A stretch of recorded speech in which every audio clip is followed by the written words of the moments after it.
Eu sou o Felipe Malta, nós já estamos no ar.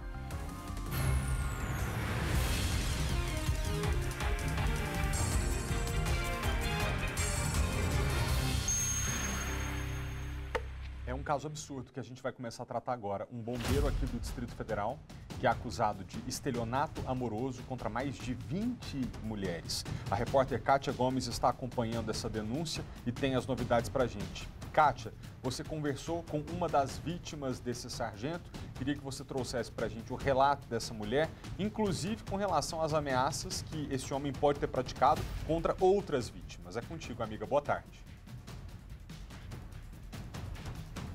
Oi, Malta. Boa tarde para você, boa tarde para todo mundo. Pois é, hoje cedo eu conversei com uma das vítimas, né? E na verdade, como você disse, tem várias vítimas, né? Possíveis vítimas do bombeiro militar Rafael Zilli, de 38 anos.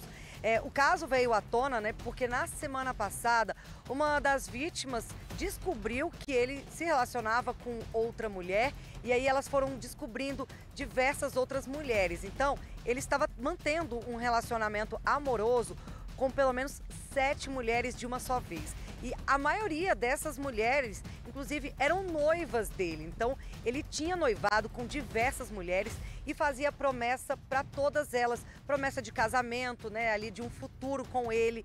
Então, elas denunciam que elas foram vítimas porque ele está, na verdade, construindo uma casa no Jardim Botânico e ele com frequência pedia dinheiro para que elas ajudassem ali a comprar alguma coisa, uma banheira, um vaso, uma pia, né, um piso, para ele construir aquela casa que seria delas também, né? Então, com essa promessa ali de um relacionamento, né, duradouro, de um casamento, elas acabaram se envolvendo com esse homem, só que na verdade ele estava enganando diversas mulheres de uma vez.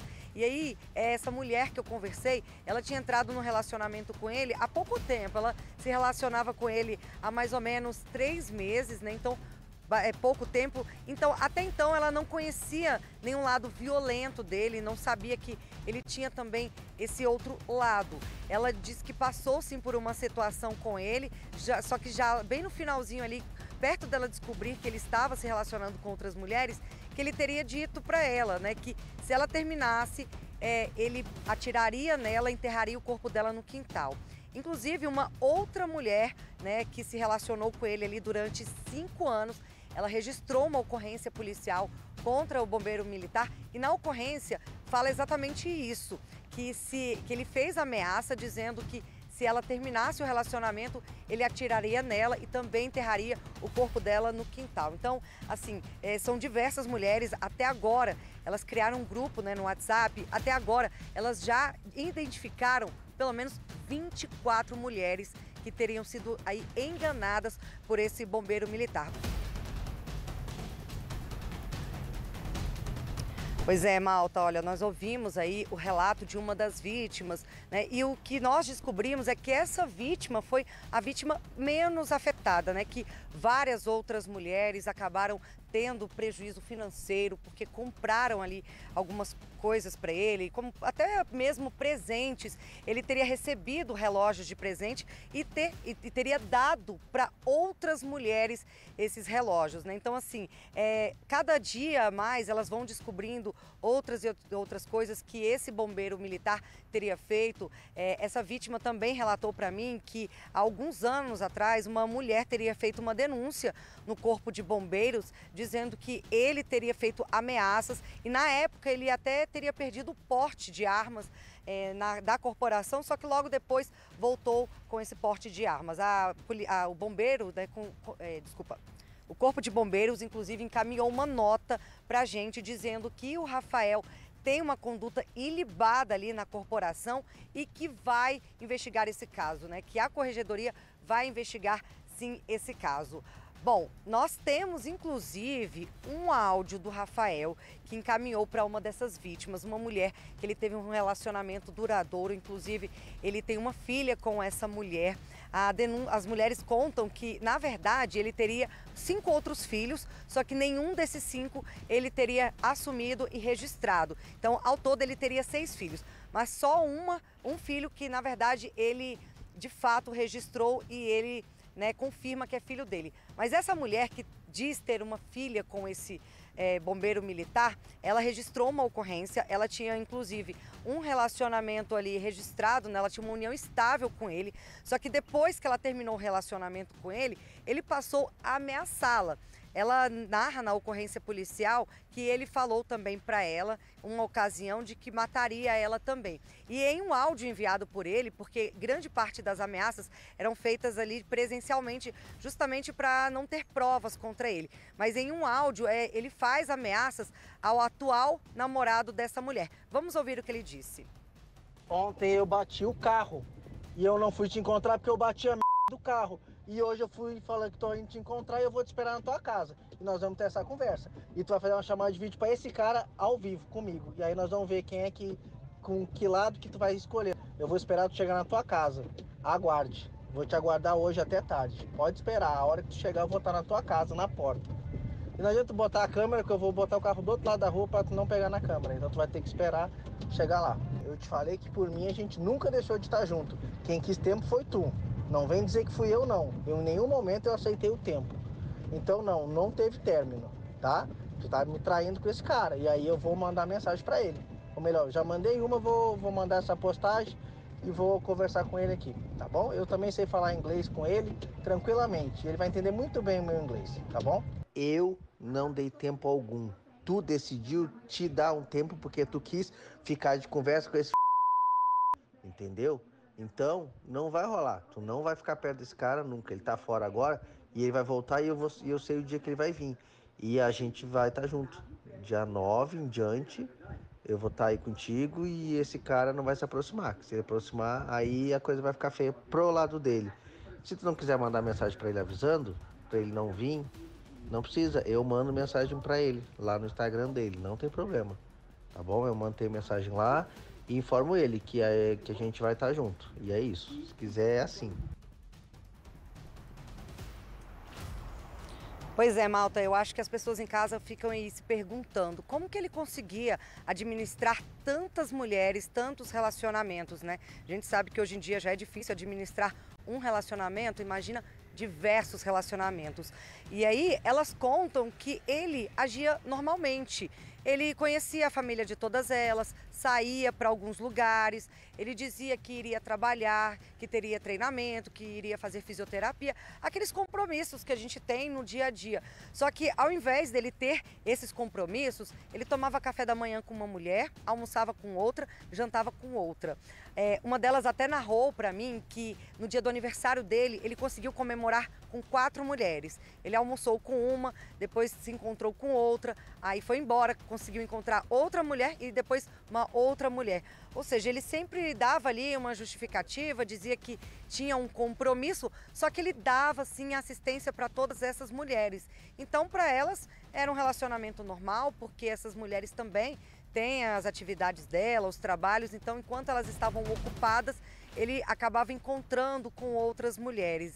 Ele conseguiu levar essas mulheres assim por um bom tempo.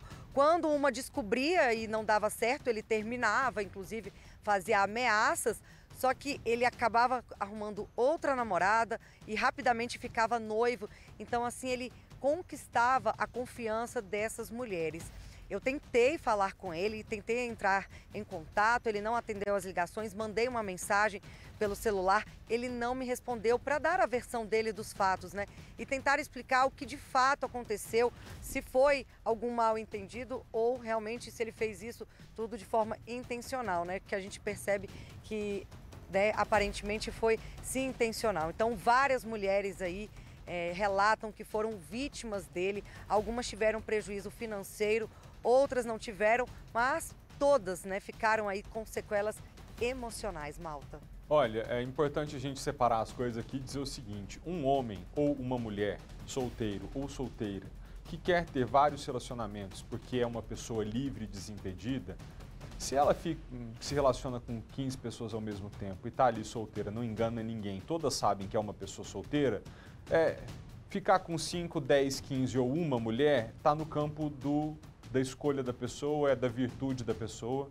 Agora, é importante a gente diferenciar as coisas, porque aqui entra no campo do crime a partir do momento que há promessas de uma vida em comum, né? Mulheres que emprestaram dinheiro, ajudaram a construir a casa desse senhor, como elas relatam, sendo enganadas pelo sonho de que aquela casa seria do casal.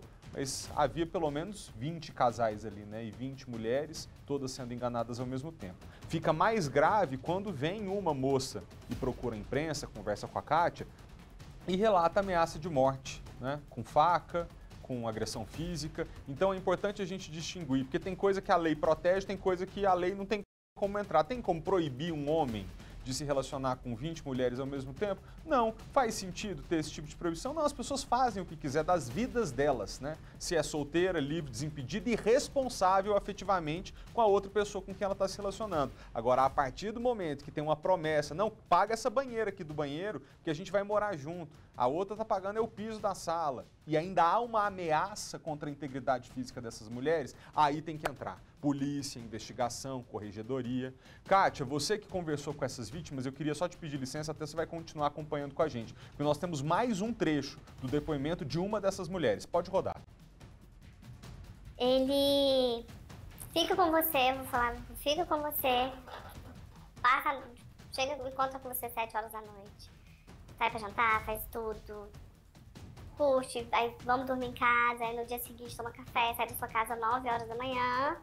E nesse período, no trânsito, que ele fala que tá indo fazer fisioterapia, e tá indo pro, ia dar treino, no bombeiro, que ele era treinador do time de futsal, acho que era. E aí eu tô indo pro treino, vou buscar meu filho pra levar pra escola, e depois deixei ele, vou pra casa, porque terminar as coisas em casa, cuidar dos bichos, porque tem muito bicho na casa dele. Aí fazer tudo isso. Aí... Então assim, você não vai ficar o tempo inteiro controlando a pessoa ali, né? Você tem as coisas pra fazer e tudo. Então, viu um dia, aí passou a noite, aí um pouco da manhã, aí então no outro dia você não via essa pessoa. Mas aí o que ele falava que tava fazendo, ele não tava fazendo.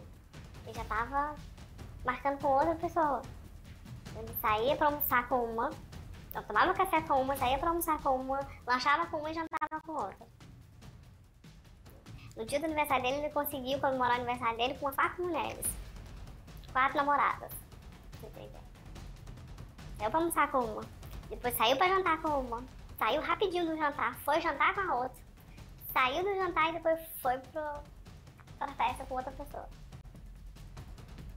E assim, era sempre, ele nunca parecia preocupado, assim, Não, sempre... não, de forma alguma, nunca. Nunca pareceu preocupado, você falava questão de traição e tudo, eu sempre falei que eu não gostava, ele também não, eu não gosto disso. E a gente não podia ir pra barzinho, pra festa, sozinha, só podia ser com ele. Entendeu? Se ele não fosse, a gente não poderia ir, ele tinha que ir. Aí ele falava, não, você tem namorado, você não pode sair pra esses lugares sem namorado, porque não é certo. E aí depois que a gente foi conversando, eu falei, lógico, que ele não queria que você saísse pro barzinho, porque ele ia pro barzinho com a outra, então senão ia dar conflito ali. Ele chegava a sumir alguns dias? Não, ele sempre... Não, nunca. A gente tava até conversando, falando que ele, acho que ele tinha linha de transmissão, né? Ele dava bom dia, amor pra todas, então era linha de transmissão. E as mesmas mensagens, todas. As mesmas mensagens, as mesmas conversas, as mesmas fotos.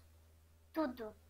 Se ele tava em casa, quando eu tava mexendo em obra lá, todas as fotos da obra, todos os áudios, é o mesmo. Você pega de todas o mesmo. Porque ele tava com todas agora nesse mundo. O mesmo. Eu ficava, gente, eu não tô acreditando nisso. Como é que ele foi capaz disso? De fazer tudo isso? Agora, depois da denúncia, né? Ele sumiu, ele apareceu, ele ameaçou as mulheres? Não. O que aconteceu? Não, ele sumiu. Ele sumiu. Comigo ele já me bloqueou na quinta-feira, né? Porque eu fui buscar as minhas coisas, me bloqueou na quinta, ele bloqueou a Laís e ele foi bloqueando todo mundo. E as últimas agora, que viu a reportagem que tava com ele ainda, e ele sabia de tudo isso, foi pra casa de uma e ficou lá numa boa, como se nada tivesse acontecendo, e ele já sabia de tudo. E ele simplesmente, ela falou pra ele foi lá e falou nada. Ele bloqueou. Ele bloqueia. Aí a outra menina também mandou pra ele, bloqueou. Então assim, todo mundo que manda pra ele que faz alguma coisa, ele bloqueou. Todas. Ele só bloqueia, ele não fala nada. Ele só bloqueia as pessoas. E agora, você precisa registrar a ocorrência, né? Como é que vai ser? Quais são os próximos passos aí que vocês estão pensando em fazer? A gente, isso é ocorrência, estamos, né, vamos correr atrás pra ter, né, pra parar ele, né, pra ter um pouco de justiça aí, porque eu acho que não é certo dele continuar fazendo o que ele tá fazendo, usando a corporação, usando disso pra poder atrair as mulheres. E ficar impune, porque são várias vítimas e não é de agora. A gente está descobrindo vítimas de 2018, 2019, entendeu? Então desde 2018 que ele vem fazendo vítimas. Inclusive tem uma mulher que é uma das vítimas, né? Diz que tem um filho com ele não assumiu. É. Como é que você sabe disso? Sim, ele tem filhos que ele não assumiu. Ele tem filhos que ele não assumiu. Mas a mulher não fez o DNA? Não, aí eu não sei te falar, né? Mas assim, a gente sabe que ele tem o único filho que ele assumiu, que é o que a gente conhece, que todas as mulheres conhecem. É só um filho. Você como mulher, né? Como é que você e as outras, como é que vocês estão se sentindo? Muito mal com tudo isso. Muito mesmo. É uma sensação assim... Como é que eu posso explicar? Uma sensação de... Não tô me sentindo um lixo. Não tô me sentindo um lixo. Eu tô me sentindo mal porque eu sou uma pessoa extremamente esclarecida, entendeu? E assim, tomei decisões na minha vida pra me levar em lugares assim que hoje eu amo e chegar nesse ponto de, né, de um homem fazer isso comigo, não só comigo, que comigo foi pouco tempo, mas fazer com várias mulheres. E ver o sofrimento delas. Então isso machuca muito, machuca demais. E ver ainda com as reportagens, com tudo, os comentários machistas das pessoas falando, esse é meu herói, bem feito pra elas. Então assim, vendo, eu só me dá forças, né? Eu tô não dormindo direito, não comendo direito, mas assim, tudo que eu tô vendo, eu só quero mais força, quero lutar mais para mostrar que não é assim, que as mulheres têm que ser respeitadas. A gente tem que ser respeitada mesmo. Não só no caso dele, como todos os casos. A gente não pode ficar calada. Bom, o caso está sendo investigado pela DEAN, que é a Delegacia de Atendimento à Mulher, e o Corpo de Bombeiros garantiu que também vai fazer uma investigação interna pela Corregedoria. Malta, eu volto com você. Muito obrigado, Kátia, pelas informações e por ter ouvido essas moças que têm um depoimento muito importante a trazer para as nossas telespectadoras, né? Aquela importância de, né, redobrar o cuidado com quem relaciona. Isso porque até quando se tem todos os cuidados, né, pode cair numa situação como essa. E, sinceramente, eu não compreendo, né, os ataques que são feitos às moças que estão ali de boa fé, de boa vontade, assim como tantas pessoas tentando encontrar um relacionamento saudável para ter uma vida amorosa sadia, né? E aí caem nas garras de alguém que está não só enganando amorosamente tanta gente ao mesmo tempo, mas também subtraindo dinheiro de parte delas e algumas até ameaçando de morte. Então, qual é o papel dessas mulheres? Elas são vítimas, elas não merecem um ataque de ninguém, né? Tem que ser ouvidas pela polícia e que esse depoimento colabore com a investigação e nos alerte sobre essa questão. Obrigado, tá, Kátia? A gente vê todo tipo de golpe aí, né, gente? Mas quando familiares são as vítimas do golpista, a situação fica ainda pior. Você acredita que um homem de 22 anos de idade deixou a família com um prejuízo de R$400 mil? Márcio Fontinelli, como assim? O que aconteceu? Boa tarde, Malta. Boa tarde a todos que acompanham o SBT Brasília. É o seguinte, Malta, esse rapaz, ele ofereceu uma oportunidade de negócio para os familiares que ele tem na Bahia. O que ele falava? Que ele iria comprar carro de luxo e também equipamentos de última geração, telefones de última geração, que ele conseguia comprar esses equipamentos e esses carros aqui em Brasília por um valor mais baixo e iria revender esses equipamentos e carros na Bahia pelo valor normal de mercado e com isso iria dividir o lucro. Os familiares depositavam o dinheiro para ele e aí ele sumia. Só que não era só isso não. Ele fazia com que os familiares também procurassem outras pessoas para investirem no tal negócio que ele fazia. Então ele foi preso aqui em Brasília pela 35ª Delegacia de Polícia e o doutor Laércio Carvalho vai conversar com a gente agora justamente sobre esse caso. Doutor Laércio, como é que esse cara trabalhava? Mais um estelionatário, mais um indivíduo que usa do engodo, da fraude, da enganação para seduzir pessoas e fazer essas pessoas jogarem dinheiro na mão dele. Esse indivíduo tem parte da família dele na Bahia, alguns com condições econômicas, e ele convence essas pessoas de que essas pessoas poderiam mandar dinheiro para ele, valores elevados, que ele iria investir na compra e venda de carros de luxo.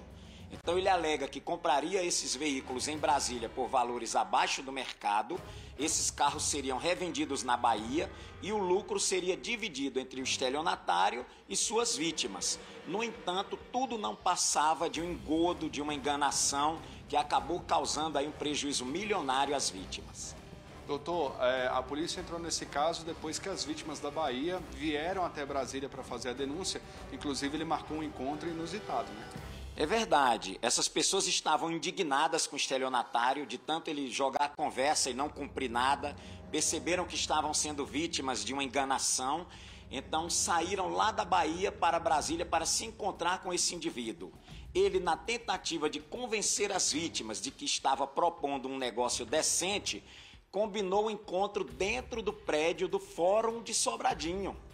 E ali ele foi levando as vítimas na conversa, dizendo que tinha gente grande por trás dele, que a polícia estava na mão dele, que era cobertado por advogados. Então ele cheio de muita conversa. Mas foi esse encontro dele com as vítimas no prédio do fórum que acabou proporcionando a prisão em flagrante deste indivíduo.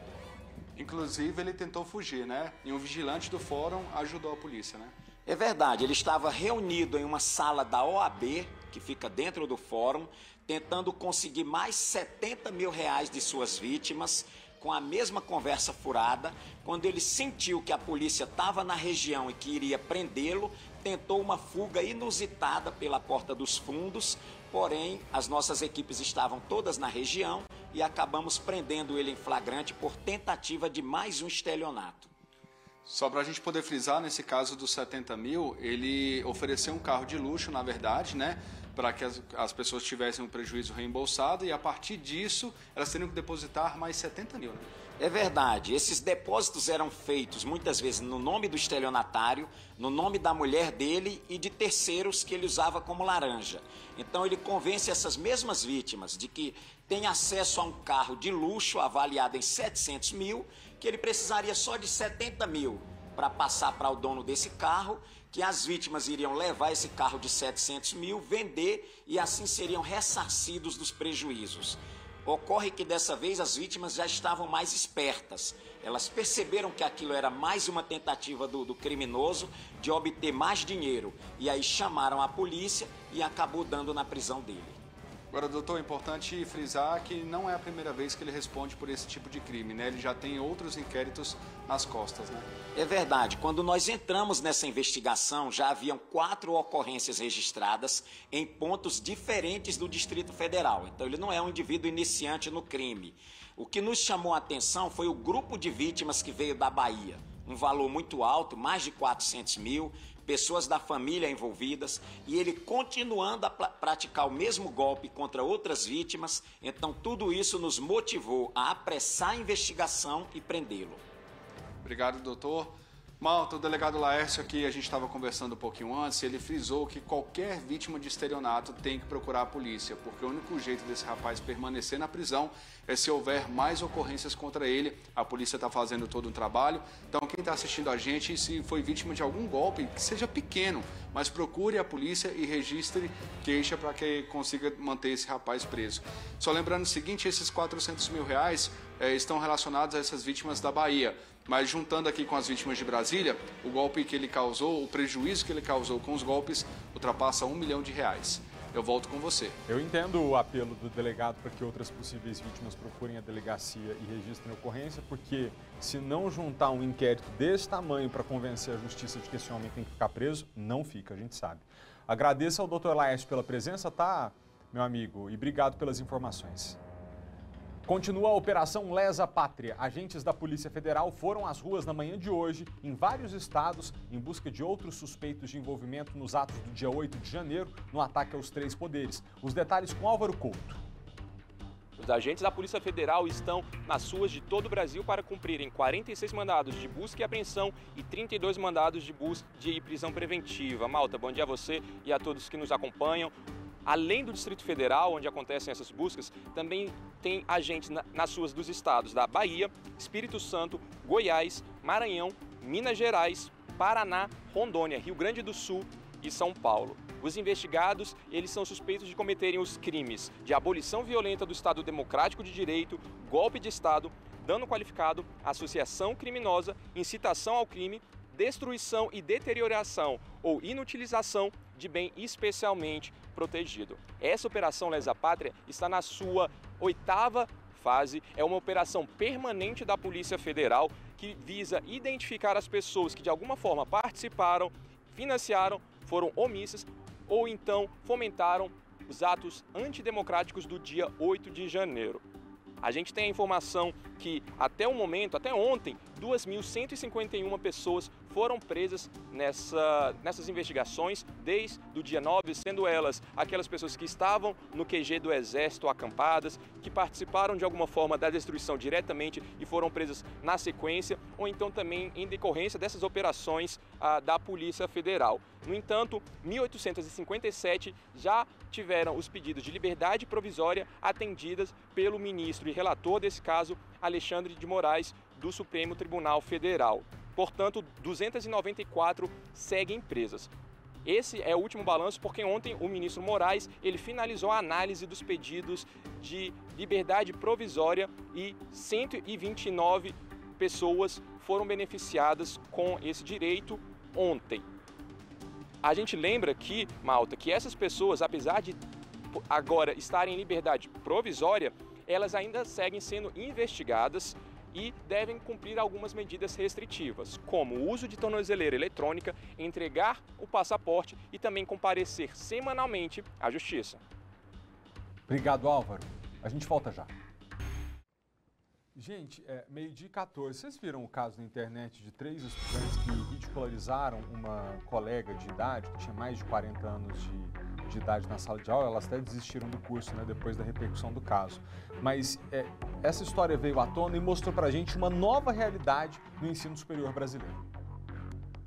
40 não. Na sala de aula, a aluna fala cheia de orgulho a idade que tem. Eu me sinto plena aos 61 anos. Vera trabalhou muito, a vida toda. Foi professora e depois fez carreira como diretora de escola pública. Formou 2 filhas e se aposentou. Hora de descansar, não mesmo.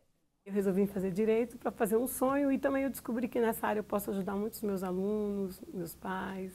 A gestora da faculdade onde a Vera estuda conta que a cada semestre gente mais velha entra para a turma. É um público que ele vem com uma demanda buscando os cursos tradicionais, então direito, administração, todas as instituições de ensino e nós educadores, nós temos uma responsabilidade social muito grande e faz parte dessa responsabilidade essa inclusão. Segundo o último censo da educação superior realizado pelo MEC, quase 600 mil brasileiros com mais de 40 anos estão matriculados em universidades. A faixa etária representa 16% do total de alunos do país. Há 10 anos, o número de estudantes mais velhos era bem menor. O aumento foi de quase 200%.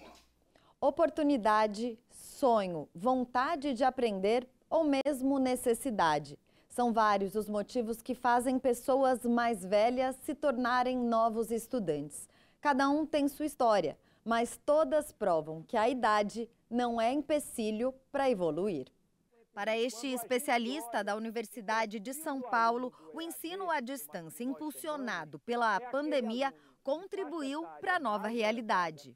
É aquele aluno que trabalha, que precisa, portanto, ter mais flexibilidade na sua formação. À medida que foi migrando o presencial para o EAD, naturalmente isso também veio acompanhado de um aumento da faixa etária dos alunos ingressantes no ensino superior. Vera está fazendo estágio e já começou o trabalho de conclusão de curso. Em breve será a doutora Vera. Com certeza, no final do ano estou com a minha OB na mão. Parabéns, boa sorte, viu? Agora um destaque aqui do Noticiário Nacional. Na verdade, eu te trago um levantamento exclusivo do portal sbtnews.com.br que mostra que em menos de 3 meses o presidente Lula tirou 90% dos militares que ocupavam cargos civis estratégicos na esplanada dos ministérios. Em compensação, o governo aumentou o número de integrantes das Forças Armadas no Ministério da Defesa e no Gabinete de Segurança Institucional.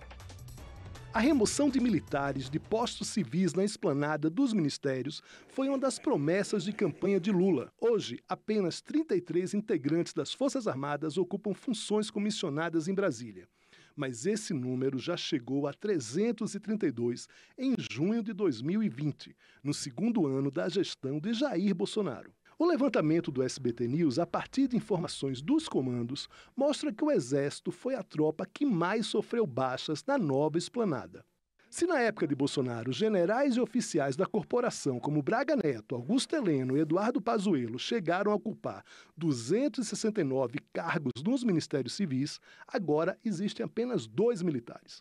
Um na Casa Civil, outro na Educação. O governo Lula retirou militares das pastas da saúde, da educação, do meio ambiente e de áreas voltadas aos povos indígenas. Mas, ao mesmo tempo, em contrapartida, estabeleceu maior presença dos fardados no Ministério da Defesa e no Gabinete de Segurança Institucional.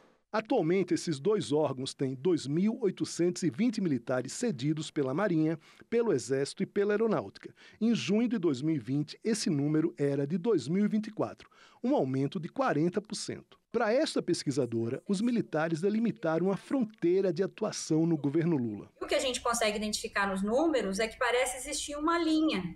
Até aqui vai a desmilitarização, a partir daqui não. A partir daqui, quem manda somos nós, é uma área de monopólio nosso. A polícia prendeu um homem suspeito de ser chefe de uma quadrilha responsável por um roubo milionário. Segundo os investigadores, o homem é um dos principais articuladores de uma nova modalidade de crime, o roubo digital. A câmera de segurança instalada pelo criminoso no poste da rua gravou a chegada dos policiais civis. Eram 6h24 da manhã. Com mandados de prisão e de busca e apreensão, os investigadores arrombaram o portão da garagem. O alvo era Pablo Santana de Paiva, o mentor intelectual de um roubo milionário a uma empresa em agosto do ano passado. O suspeito, segundo a polícia, coordenou a ação que terminou com a transferência de R$10.700.000 para 87 contas usadas pelos bandidos. A quadrilha alugou uma sala no mesmo prédio, na zona sul de São Paulo. 2 assaltantes com distintivos da Polícia Civil invadiram o escritório. Eles fizeram 5 reféns e obrigaram os responsáveis pela administração do dinheiro a fazerem as transferências. Pablo acompanhou tudo, do lado de fora. Ele tem envolvimento tanto na questão da locação da sala, porque ele teria fornecido o valor para pagar a caução, e ele também estaria envolvido na execução, com o fornecimento do veículo que foi utilizado, a placa que foi colocada no veículo. Na casa de Pablo, os policiais encontraram placas de carros, roupas da polícia e os distintivos usados no roubo. Adesivos dos Correios, prontos para serem colocados em um carro, também foram apreendidos. Este tipo de crime, que vem sendo chamado de roubo digital, é uma nova modalidade que chegou para ficar. Os assaltos a bancos, por exemplo, também já acontecem desta forma. Os ladrões invadem agências e obrigam os gerentes a transferir o dinheiro para os conteiros, como são chamados os criminosos que emprestam contas correntes. Em 2021, aconteceram 2 casos assim no estado de São Paulo. Em 2022, foram 4. Este ano, já houve uma tentativa de roubo a uma agência da mesma forma. Em todos os casos, os criminosos foram identificados. Este tipo de crime depende da participação dos conteiros. No caso do roubo milionário à empresa, no ano passado, a Justiça decidiu manter na cadeia 37 pessoas que emprestaram as contas. A participação deles é fundamental para o sucesso do crime. Se não tiver as contas, esse dinheiro não tem como voltar, né? O ex-comandante de operações da Polícia Militar do Distrito Federal admitiu que houve falha da PM para reprimir o ataque aos prédios dos 3 poderes no dia 8 de janeiro. Em depoimento à CPI da Câmara Legislativa, o coronel Jorge Naime acusou o Exército de impedir a retirada do acampamento golpista montado em frente ao quartel-general. Preso desde o início de fevereiro, o ex-comandante de operações da Polícia Militar, coronel Jorge Naime, relatou que não participou da elaboração do plano de ações para o dia 8 de janeiro porque estava de licença. Mas, ao ser chamado a atuar, chegou à esplanada dos ministérios quando os prédios já estavam invadidos. A Polícia Militar do Distrito Federal, ela não tem qualquer jurisdição dentro de qualquer prédio federal. Então, assim, a Polícia Militar estava na via, tudo bem. Houve uma falha, mas a facilidade com que os manifestantes entraram dentro dos prédios foi impressionante. O ex-comandante acusou o Exército de impedir a desmontagem do acampamento instalado em frente ao quartel-general. Eu fui abordado por um soldado do Exército, que botou a mão no meu peito, me proibiu de entrar, chamou uma guarnição do GSI, vieram mais ou menos uns 15 do GSI, a comando do capitão Roma, e aí a população já veio correndo atrás deles, e aí ele começou um sargento lá a falar comigo de uma forma totalmente fora do conceito militar, apontando o dedo na minha cara, me mandando sair. Após 66 dias de afastamento, Ibanez Rocha retornou nesta quinta-feira ao cargo de governador do Distrito Federal e disse que a depredação dos prédios dos 3 poderes não foi culpa do ex-secretário de Segurança Pública, Anderson Torres. Eu entendo que houve um grande apagão na segurança do Distrito Federal naquela data. E esse apagão certamente não foi de graça. Mas não foi, na minha visão, não foi culpa do Anderson. O retorno de Ibanez ao cargo é visto de forma positiva pela defesa de Anderson Torres. Nesta quinta, o ex-secretário prestou depoimento ao Tribunal Superior Eleitoral sobre a minuta encontrada na casa dele para anular o resultado das eleições. O que ele espera é que o retorno do governador Ibanez às suas funções em boa hora, ele sirva também como elemento de reflexão para que o ministro relator repense a condição da prisão também do doutor Anderson Torres. A Procuradoria-Geral da República apresentou 100 novas denúncias contra golpistas acusados de participarem dos atos antidemocráticos aqui em Brasília. Todos devem responder em liberdade. Até agora, a PGR já denunciou 1.037 pessoas. Questionado sobre a ação que impediu a retirada do acampamento golpista, o Exército informou que o caso está sendo apurado e que contribui com as investigações. A Polícia Civil fez uma operação contra uma organização criminosa que ameaçava vítimas para não expor imagens íntimas delas na internet. Esse crime, que costuma ser chamado de sextorção ou extorsão sexual, é o que a gente vai tratar agora. Kátia Gomes, como é que esse grupo agia? Oi, Malta. Olha, nem é um golpe tão velho, né? Esse grupo era formado ali por homens que se passavam por mulheres, criavam perfis falsos ali nas redes sociais, mulheres bonitas, atraentes, e começava a puxar assunto com vários homens. E aí eles iniciavam um relacionamento e pediam ali imagens e vídeos, né, de atos sexuais. Esses homens encaminhavam esses vídeos e logo depois, assim que esses homens, né, que se passavam por mulheres recebiam todo esse material, eles começavam a extorquir as vítimas, a dizer que precisavam, queriam que eles pagassem ali uma certa quantia, senão eles iriam divulgar essas imagens deles ali em atos sexuais, né? Algumas vítimas acabaram pagando esse valor, valores altos para esses criminosos e outras não. A polícia descobriu que pelo menos 20 pessoas foram vítimas em todo o país e só aqui no DF 5 pessoas foram vítimas dos criminosos. Inclusive, a nossa produção conseguiu conversar com uma das vítimas. Vamos ouvir agora o que ele disse. O que aconteceu comigo, né, foi uma extorsão através de uma pessoa que se passou como se fosse uma mulher, né, uma moça bonita, tal, através do Facebook. E a gente fomos conversando, tal, e ela pediu, colocava fotos dela, aquele negócio. E eu fui colocando fotos, aquele negócio, conversa vai, conversa vem, e ela pediu que eu passasse algumas fotos minhas íntimas, né? De nudes, alguma coisa assim, eu me masturbando, uma coisa nesse sentido assim, para ela, tá certo? E aí, chegou um determinado momento, ela falou que ela estava com uma série de amigos meus do Facebook cadastrado com ela também, que elas poderiam usar essas imagens e divulgar essas imagens para os meus amigos do Facebook, da rede social, tá certo? E eu começou a fazer extorsão, pedir dinheiro, aquele negócio, e eu falei, como eu tenho pessoa da família que é da área jurídica, né, da justiça, recomendou que eu procurasse a delegacia de crimes cibernéticos. É o que eu fiz aqui em Brasília, eu fui direto ao delegado, né, da especializada, e fiz a denúncia, ele me recebeu muito bem.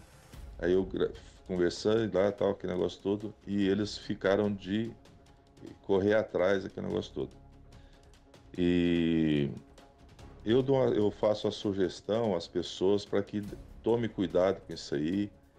Muitas vezes não é mulher que está tratando com vocês, sim um bandido, alguma coisa assim, tá certo?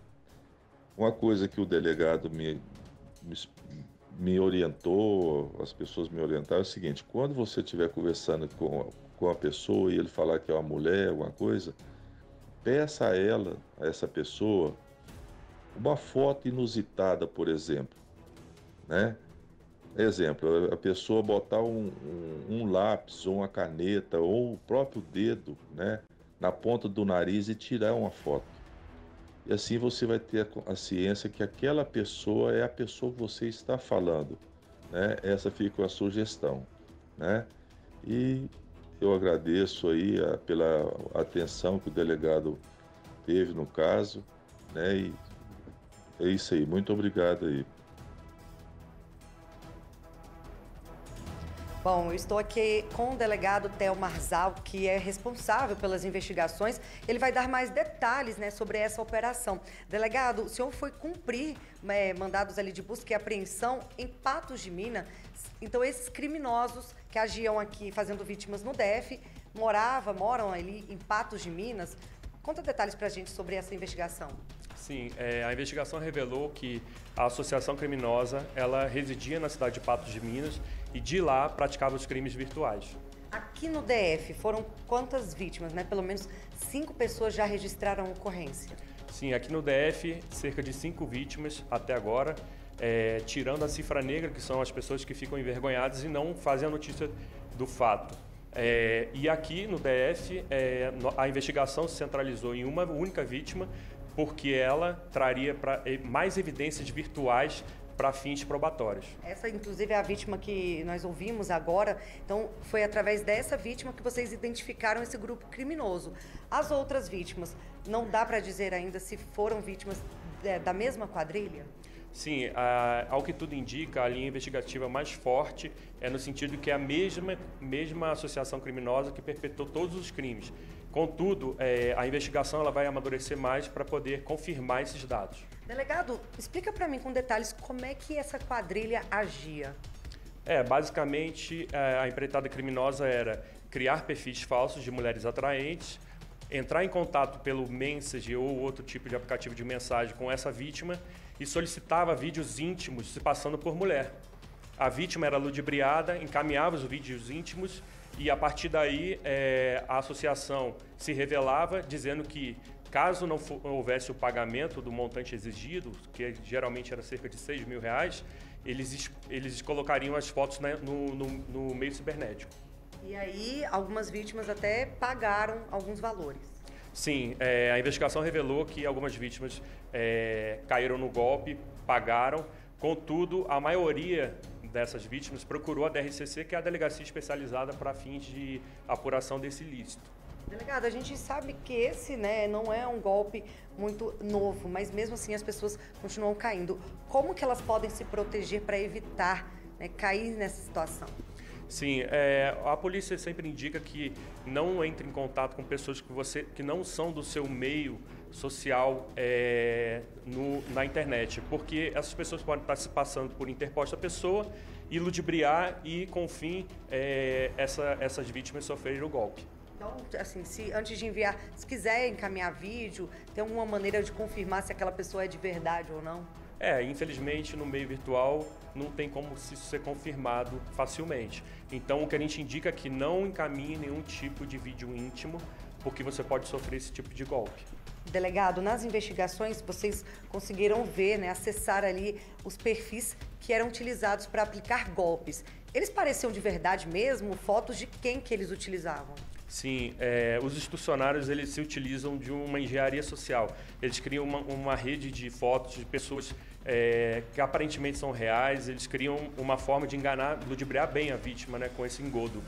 E aí, o que chamou a atenção na investigação é que o principal infrator dessa associação, ele parecia se utilizar de fotos de ex-namoradas deles, ex-companheiras, para poder ludibriar essas vítimas. Então ele pegava fotos reais de ex-namoradas ali, se passando por mulher, realmente perfis verdadeiros para aplicar golpes.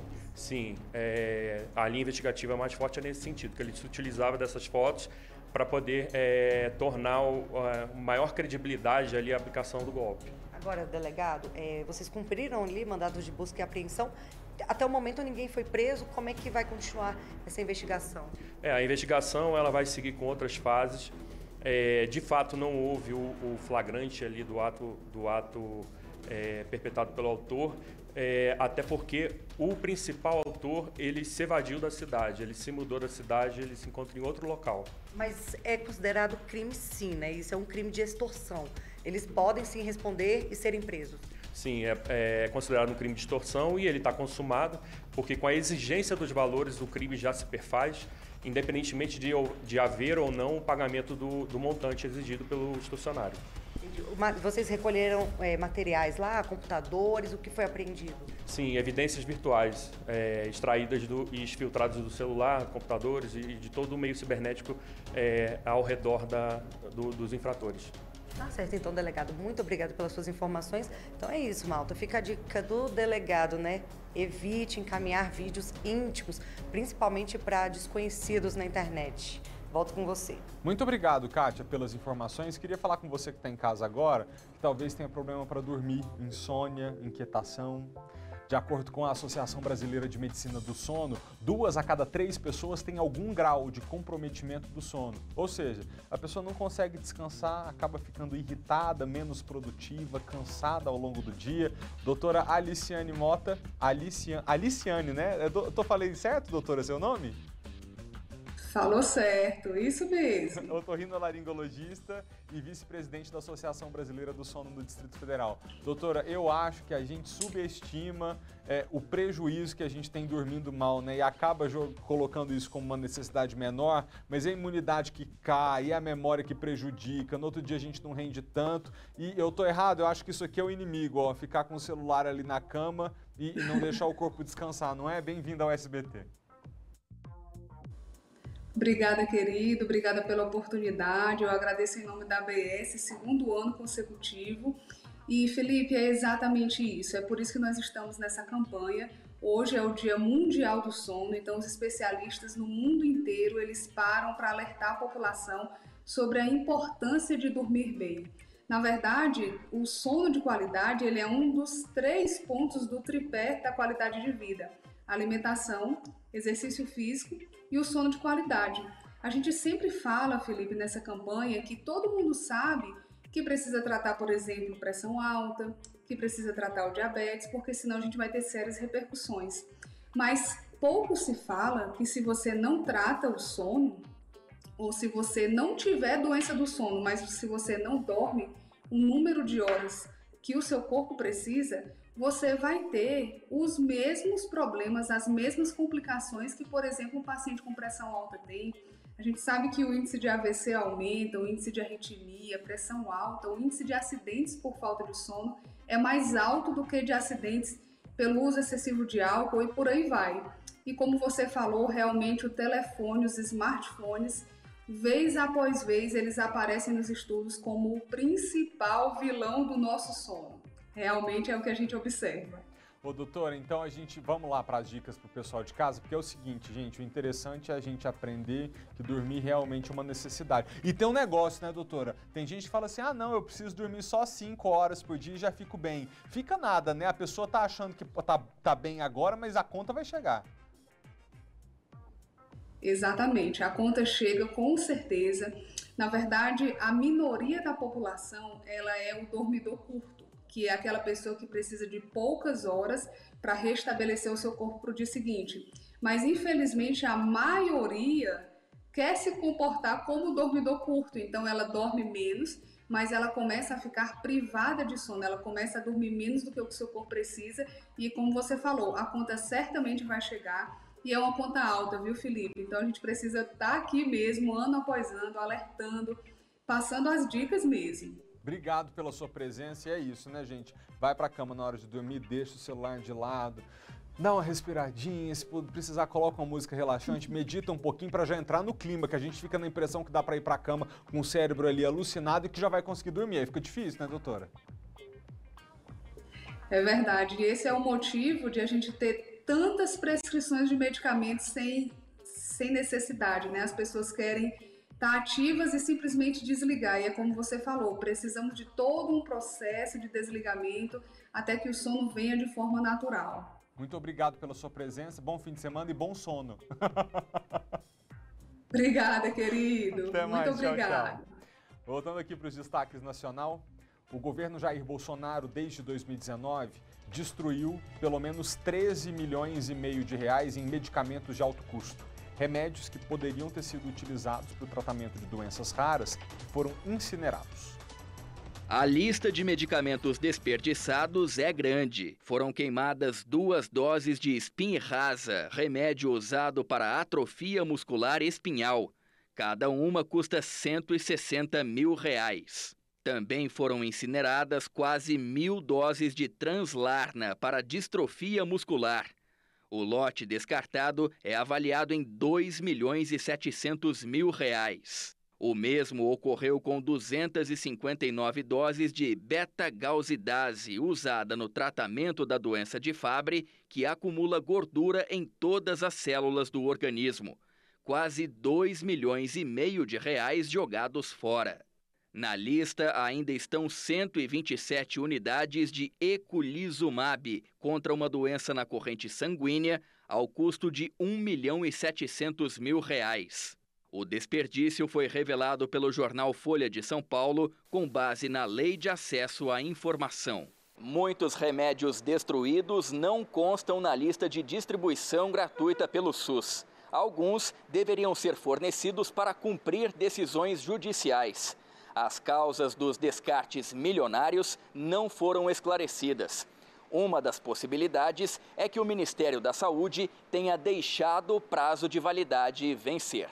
Pelo mesmo motivo, o descarte de vacinas vem aumentando. Segundo o Ministério da Saúde, em 2021 foram quase 2 milhões de doses desperdiçadas. No ano passado, quase 10 milhões. A atual gestão da saúde diz que assumiu a pasta com 27 milhões de doses sem tempo hábil para distribuição e uso. Nos próximos 6 meses, mais 20 milhões devem atingir o prazo de validade sem uso.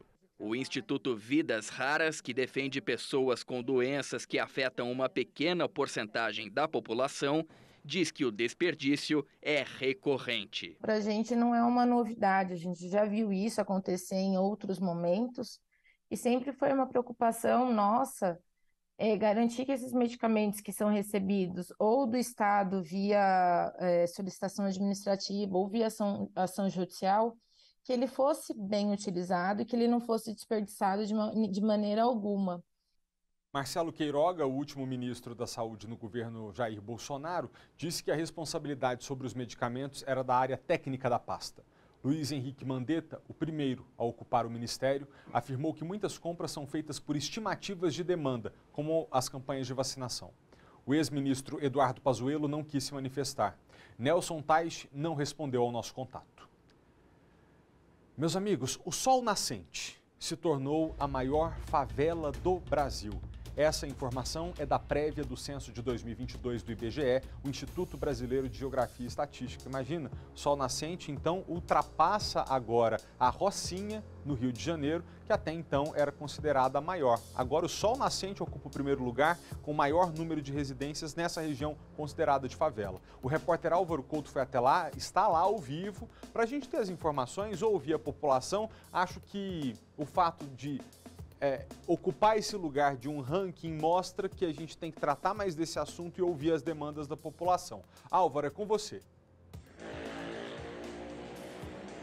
Boa tarde, Malda, boa tarde a todos que nos acompanham. Esse dado não dá para dizer exatamente que é uma informação a ser comemorada, né? Nós estamos aqui no trecho 5 do Sol Nascente. A gente mostra que uma área totalmente inasfaltada, né, sem saneamento básico, e isso que é perto de uma das principais avenidas da área. Como você falou, o Sol Nascente se transformou, de acordo com dados do IBGE, na favela com o maior número de domicílios. São 32.081 domicílios, de acordo com esses dados prévios do IBGE. Esses dados ainda podem ser atualizados, mas a tendência é que o Sol Nascente se consolide, então, como a favela do Brasil com mais número de domicílios, passando a Rocinha do Rio de Janeiro, que tem 30.955 moradias. No último censo feito em 2010, o Sol Nascente tinha cerca de 24.500 casas, o que indica aí um crescimento de 31% em comparação ao mesmo período. Nesse período, na verdade, né, no mesmo período, a Rocinha cresceu 31%. Diante de tantos desafios que a comunidade enfrenta, os moradores resolveram, então, por conta própria, resolverem essas pendências, esses problemas, né? Então, eles se ajudam, eles se juntam em institutos, como é o caso do Instituto Mãos Solidárias, que é dirigido pela Juliana de Souza. Nós vamos conversar aqui agora com a Juliana, ela está com a gente. Juliana, boa tarde, muito obrigado por nos atender. De onde surgiu essa ideia de abrir o Instituto? O Instituto Mão Solidária, ele nasce desde 2016, com o propósito de realizar sonhos na nossa comunidade do Sol Nascente. Tinha muitas mães desempregadas, sem ter sonho, muitas estavam com depressão, mas através dos cursos que o Instituto Mão Solidária traz à comunidade, elas começaram a ter outra visão e de crescimento, não apenas para as mães, mas para os pais, para as crianças, para os adolescentes e os jovens. Hoje o Instituto tem 600 cursos, 60 cursos que traz à comunidade em transformação, dignidade e um propósito. É muito bom quando a gente olha para uma mãe que ficava dentro de casa casa, até mesmo sendo espancada, e não tinha objetivo.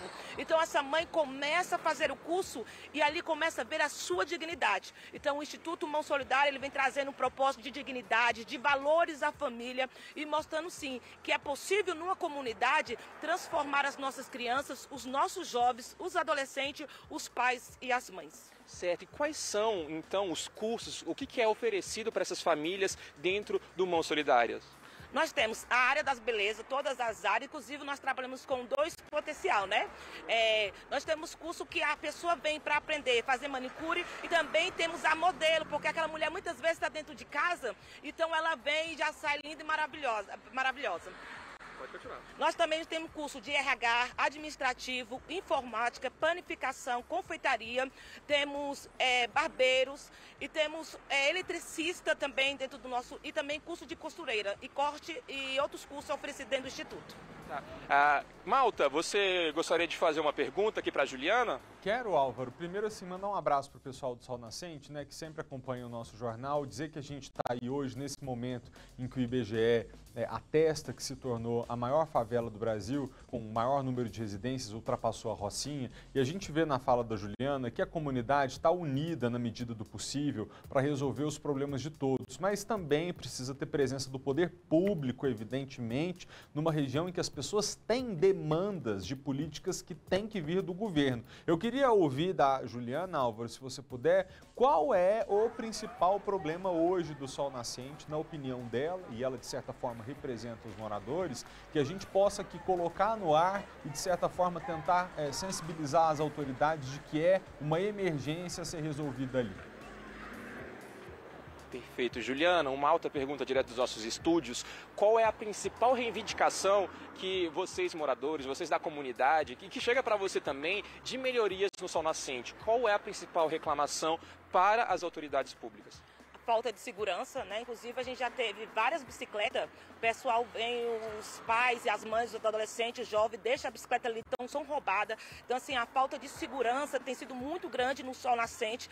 Também quando chove, alaga tudo e as nossas crianças, né, sobem naquela água toda, né? Então assim, isso o povo chega muito a reclamar, pedir uma melhoria para que podemos mudar um pouco essa visão da comunidade. Inclusive o que eu gostaria também de falar das nossas crianças, que é atendida do Instituto Mão Solidária. Nós temos psicólogo, assistente social, tem karatê, tem jiu-jitsu, tem balé para nossas crianças, capoeiras e outros cursos oferecidos pelas nossas crianças. E o que o Instituto tem hoje é a transformação e a mudança. Quando nós pegamos uma criança que ela ficava dentro de casa, sofrendo muitas vezes agressão, e a gente tira aquela criança do seu lar e leva essa criança para fazer curso de karatê ou outros cursos dentro do Instituto e viaja com essa criança, como aconteceu da gente viajar com a nossa criança para São Paulo e para o Rio Grande e para Minas, e você vê a diferença na vida daquela criança chorando. Perfeito, então, muito obrigado. A gente também estava aqui com o José Weber, muito obrigado por nos atender. José, ele é morador e também ele faz parte do Instituto, Malta. Então, mostrando, essa é a realidade, né? Que Sol Nascente se transformou aí na maior favela, na maior comunidade do Brasil, número de domicílios, já era tida como a maior favela da América Latina em número de habitantes, e é uma realidade difícil também, como eu disse, não é um dado exatamente para se comemorar. Exatamente, porque a gente reforça aqui, ocupa esse primeiro lugar no ranking, então ocupa o primeiro lugar no ranking de demanda de política pública, né? E a Juliana está aqui mostrando que a comunidade faz o que pode. Quando se recebe uma criança numa ONG como essa, para que ela pratique esporte, vivencie outras experiências, é uma vida que é mudada, né? Você incute na criança uma vontade de trilhar o caminho certo, porque sabe que a vida vai valer a pena. Porque é no esporte que se aprende a cair, a levantar, a seguir regras, a respeitar o adversário. É tendo em volta de casa uma rua asfaltada que se entende que você é merecedor de dignidade. Então aqui fica o nosso registro e o nosso apelo para que haja mais atenção para o Sol Nascente e para as outras comunidades do Distrito Federal. A gente não pode subestimar o poder devastador que o ambiente pode ter sobre a vida de uma pessoa. É claro que há escolhas individuais que determinam o destino de cada um de nós, mas se todo dia, uma mesma criança convive com a violência, com a falta de saneamento básico, com uma casa que alaga, com a impossibilidade de ter uma escola decente e não vive num ambiente adequado, aquilo ali vai, de certa forma, dia a dia, aos poucos, tirando a possibilidade ou aumentando a dificuldade para que aquela criança trilhe um caminho de felicidade e realização. Mães de alunos autistas de uma escola pública de Sobradinho 2 estão preocupadas com a falta de monitores nas salas de aula. A presença desses profissionais é extremamente necessária para o desenvolvimento das crianças. Márcia Rodrigues e Poliana Araújo são mães de alunos com autismo. Os dois meninos têm 4 anos e estudam na mesma sala na escola classe 13 de Sobradinho 2. Márcia conta que, além do autismo, o filho está sendo investigado para hiperatividade. Até o ano passado, o menino não falava, mas graças ao acompanhamento pedagógico que recebeu, está conseguindo se desenvolver. Mas agora ele corre o risco de sofrer um atraso. Isso porque não tem monitor na sala de aula dele. Nos 2 primeiros dias de aula ele tinha monitoria, né? Tinha uma monitora dentro da sala de aula para ele. E a partir do 3º dia, essa monitora foi retirada da sala de aula para atender a toda a escola. Que a criança com autismo, ela tem necessidades diferenciadas das outras crianças, né? Ela tem necessidade de um acompanhamento específico, porque eles têm dificuldades alimentares, dificuldades de fazer sozinho coisas básicas, como se limpar, trocar de roupa. E isso está sendo cerceado porque nós não temos o monitor para cuidar dessas crianças dentro da sala de aula. No laudo do Bento, filho da Márcia, o médico escreve que o paciente necessitará de atenção contínua em domicílio com frequência adequada nas terapias e apoio dos pais para atividades lúdicas e de aprendizagem. Diz ainda que é fundamental que ele estude em sala reduzida, com assistente exclusivo e permanente junto, tanto dentro como fora de sala de aula, para evitar acidentes com ele ou com os pares, elaboração de um plano de ensino individualizado com uso de recursos lúdicos individuais conforme a evolução da criança. A criança com autismo, ela não tem o desenvolvimento que uma criança sem autismo tem, né? Eles têm dificuldade de se desenvolver. E como o próprio neuro do meu filho, no caso, falou, a criança com autismo, ela tem, como se diz, ela tem um prazo para ser estimulada. Se ela não for estimulada até os 6 anos de idade, ela regride e aí ela pode ter, inclusive, prejuízos neurológicos em função do autismo e da falta de acompanhamento. Quando nós temos várias crianças, vários alunos convivendo num contexto escolar heterogêneo, nós estamos desenvolvendo nesses alunos, nessas crianças, novas habilidades e aprimorando outras que já existem. Então, quando a gente pensa em habilidades, nós estamos falando todas das habilidades sociais, nas habilidades psicoemocionais, nas habilidades acadêmicas, que são fortemente enriquecidas quando nós temos um contexto heterogêneo, como é o caso da escola. Assim como a Márcia, a Poliana também está lutando para conseguir monitor para o filho.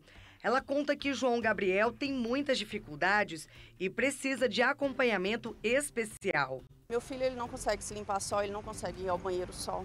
Ele tem coisas que ele não consegue comer só, né? Às vezes ele chega em casa, ele não comeu nada do lanche, porque precisa estar estimulando ele, né, para comer. No último dia 23, o Ministério Público do DF recomendou que novos profissionais sejam nomeados. O GDF tem prazo de 20 dias para cumprir. Essa recomendação não é obrigatória, mas se não for cumprida, os responsáveis podem responder judicialmente por terem ciência e não terem atuado para resolver o problema. Em nota, a Secretaria de Educação do DF disse que já encaminhou um pedido de autorização para a nomeação de 1.800 novos monitores. O processo está em andamento na Secretaria de Planejamento, Orçamento e Administração. A pasta ainda ressalta que liberou a convocação de mais 1.000 educadores sociais voluntários para atender aos estudantes da educação em tempo integral, da educação infantil, do ensino fundamental e da educação especial, matriculados na rede pública de ensino. Este advogado explica que está previsto em lei que, em casos de comprovada necessidade, a pessoa com transtorno do espectro autista, incluída no ensino regular, terá direito a acompanhamento especializado. Se aquela pessoa necessita de um acompanhante, que aqui em Brasília chamamos de educador social voluntário ou mesmo monitor, você deve fazer valer esse direito.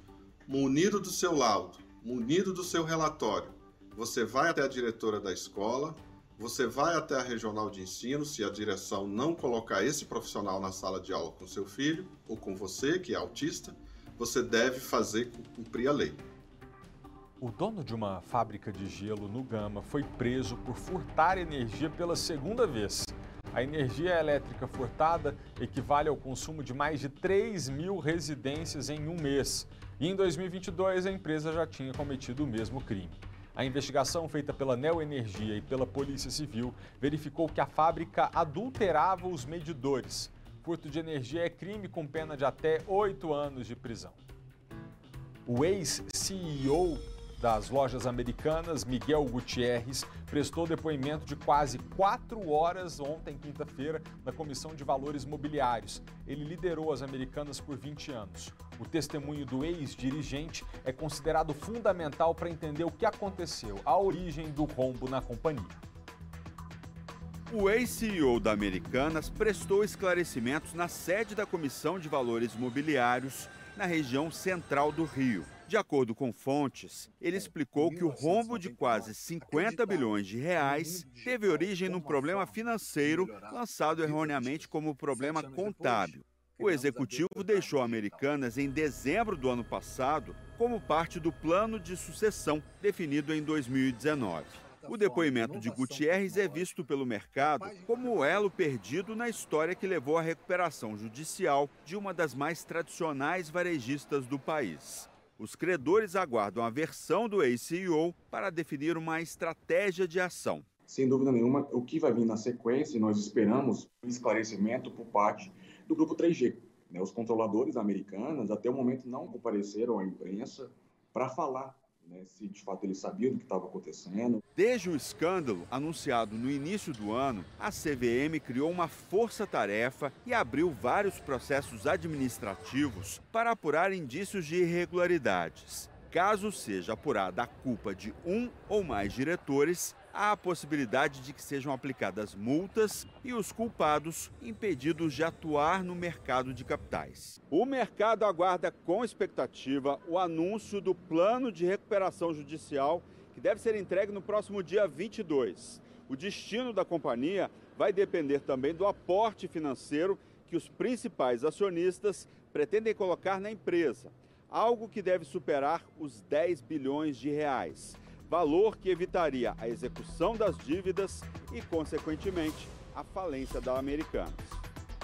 Desemprego no Brasil atingiu o índice mais baixo desde 2015. Segundo o IBGE, houve aumento no número de carteiras assinadas, mas a informalidade bate recorde e preocupa. Servir o cliente e ver fluir também o dinheiro que só vinha pingado. A realidade do Michel mudou há 4 meses, quando ele foi contratado com registro em carteira por este restaurante na zona sul do Rio. Antes eu trabalhava como salva-vidas, freelance, como fotógrafo também. Hoje eu sou garçom, então as gorjetas, o salário tem aumentado, então hoje eu estou bem melhor. A oportunidade mostra a recuperação do mercado de trabalho em todo o país. No ano passado, o desemprego atingiu o menor índice desde 2015, 9,3%, quase 4 pontos percentuais a menos do que no ano anterior. Segundo o IBGE, o Brasil tem hoje 10 milhões de pessoas em busca de trabalho. Em 2020, no pior momento de enfrentamento da Covid, eram 3 milhões a mais. O controle da pandemia e os programas de distribuição de renda incentivaram a geração de empregos no ano passado. Havendo recuperação no comércio, na capacidade que o comércio e os serviços têm de absorver trabalhadores, isso é extremamente importante, porque são justamente essas as atividades que mais empregam. Para este economista, o cenário deve se manter. Há uma expectativa de continuidade, de bons resultados no mercado de trabalho, e para isso nós precisamos ter um 2023 melhor do que 2022 em relação ao PIB, em relação ao crescimento econômico, e aí sim reduzir o desemprego. Reduzir o desemprego e, quem sabe, a informalidade, que bateu recorde histórico, 39%, o que significa quase 13 milhões de brasileiros sem carteira assinada. O garçom Leonardo acaba de deixar essa estatística. Ele foi efetivado após 3 meses de experiência. Muito aliviado, né? Tranquilo, podendo pensar só para frente agora, né? Parabéns, viu, pela contratação. O que a gente vai ver agora é um número vergonhoso. Só no ano passado, quase 2.000 pessoas foram resgatadas em condição de trabalho escravo aqui no Brasil. A maior soma registrada em uma década. Em média, foram 5 resgates por dia. Com a ajuda de um drone, os fiscais gravaram imagens de carvoarias em São João do Paraíso, no interior do Maranhão. O aparelho mostra a temperatura na saída do forno, 69 graus. 17 trabalhadores foram resgatados em situação de trabalho escravo na região no mês passado. Nos alojamentos precários, não havia energia elétrica.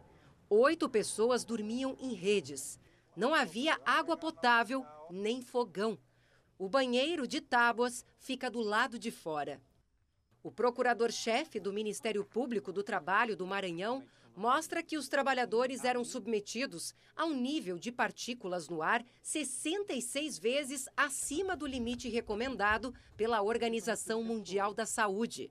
Ninguém usava máscara. Aqueles estão sujeitos, como a gente percebe aqui no nosso aparelho, a mais de 1.000 por dia, que é o limite de medição do aparelho. Os trabalhadores receberam R$ 47 mil de direitos trabalhistas. A pena para o crime de trabalho escravo é de 2 a 8 anos de prisão. Nesta quarta-feira, 2 homens também foram resgatados em Frei Miguelinho, no agreste pernambucano. Aqui no Rio Grande do Sul, um recorde assustador. Este ano, em menos de 3 meses, quase 300 pessoas foram resgatadas em situação de trabalho escravo. No ano passado inteiro, foram menos de 200, segundo o Ministério Público do Trabalho. Só em Bento Gonçalves, na Serra Gaúcha, foram 207 resgates em fevereiro. Na semana passada, em Uruguaiana, 85 homens foram libertados de lavouras de arroz. A precarização do trabalho, nesse caso, é tão grave, até mesmo por não ser formalizado, isso torna ainda mais complexo esse trabalho das autoridades de agora fazer essa identificação. Entre os trabalhadores resgatados, 11 eram adolescentes. São situações assim, humanamente ofensivas, socialmente ofensivas, e todos nós devemos nos perguntar onde foi que erramos para que isso acontecesse debaixo do nariz da sociedade e a gente demorasse tanto a ouvir o pedido de socorro das pessoas. 2 funcionários de uma empresa de telefonia foram presos por furtarem antenas 5G. O material foi encontrado em um ferro velho em Santa Maria e os autores confessaram o crime. Álvaro Couto tem as informações pra gente. Eles disseram que venderam antenas para arrecadar dinheiro para quê, Álvaro? Você gosta de café, Malta? Eu gosto. Um bom cafezinho. Pois é, eu também sou adepto de um bom grãozinho de café. Só que esses funcionários afirmaram que fizeram essa irregularidade, esse crime, né, esse furto, para comprar café. Só que essas antenas são avaliadas em R$24 mil.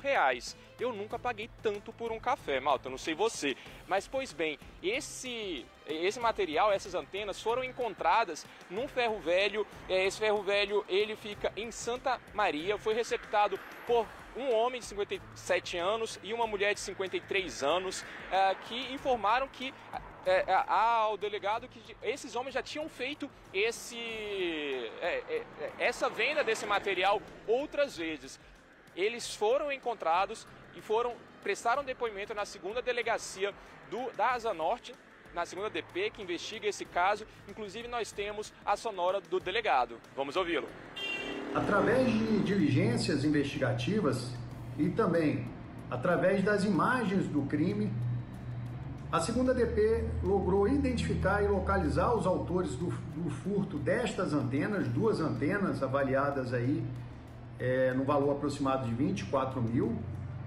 E após a prisão desses autores, a 2ª DP logrou também identificar o local de revenda dessas antenas, qual seja um ferro velho de Santa Maria. Os autores do furto foram identificados como prestadores de serviço da empresa de telefonia. Confessaram a prática do furto e, logo após essa diligência, foram localizadas as antenas subtraídas na cidade de Santa Maria. Apurou-se também que as antenas 5G foram revendidas a um ferro velho de Santa Maria e a dona desse ferro velho imediatamente revendeu tais produtos a um homem de 56 anos, também na mesma cidade. Na delegacia, os autores do furto confessaram este crime e, inclusive, salientaram que já vinham cometendo outros crimes de furto da mesma espécie para angariar mais dinheiro. Os autores do furto vão responder pelo crime de furto qualificado pelo abuso de confiança, ou seja, em razão de serem prestadores de serviço da própria empresa de telefonia, cuja pena pode chegar até 8 anos. E, por sua vez, os autores dos crimes de receptação podem ser responsabilizados pelo crime de receptação qualificada pela comercialização, também com a pena máxima de até 8 anos de reclusão. A gente volta agora a falar daquele caso absurdo do bombeiro aqui do Distrito Federal acusado de estelionato amoroso contra mais de 20 mulheres. A repórter Kátia Gomes está acompanhando esse caso e tem as novidades pra gente. Kátia, você conversou com uma das vítimas desse bombeiro, não é isso? Oi, Malta, boa tarde para você, boa tarde para todo mundo. Pois é, hoje cedo eu conversei com uma das vítimas, né? E na verdade, como você disse, tem várias vítimas, né? Possíveis vítimas do bombeiro militar Rafael Zilli, de 38 anos.